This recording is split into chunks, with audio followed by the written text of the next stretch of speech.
Morning, everyone. This mindful moment is on, well, simply, we've all heard this, not judging a book by its cover. Now, that sounds simple. I want to unpack it just a little bit because we see this happen with a lot of impatient people. We see this happen with a lot of executives and business owners. They rush to judgment very quickly without going deeper to understand a person. So we all have first impressions, and a lot of us probably make judgments, assumptions, draw conclusions, create narratives and stories based on our first impressions. Keep them, file it away, but be curious, go deeper. I was chatting with an individual recently who went through our assessment process, and I think for those of you watching this who are maybe executives, business owners, and are impatient or have been around our process and our assessment for a while, you'd look at this individual's profile.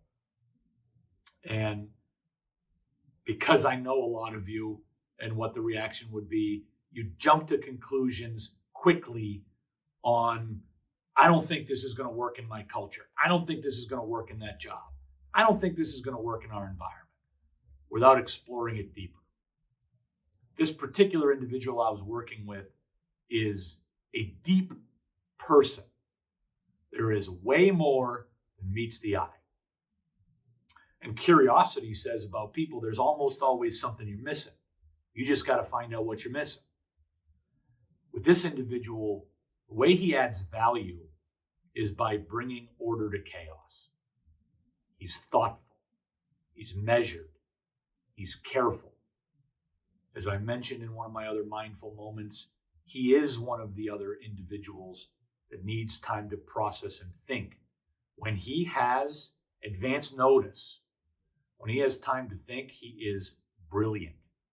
He supports a sales team, pretty big one, who are most of them really fast movers. And they've historically gotten frustrated in the past because they have not set him up for success. They blindside him all the time. They ask him questions in the moment really quick.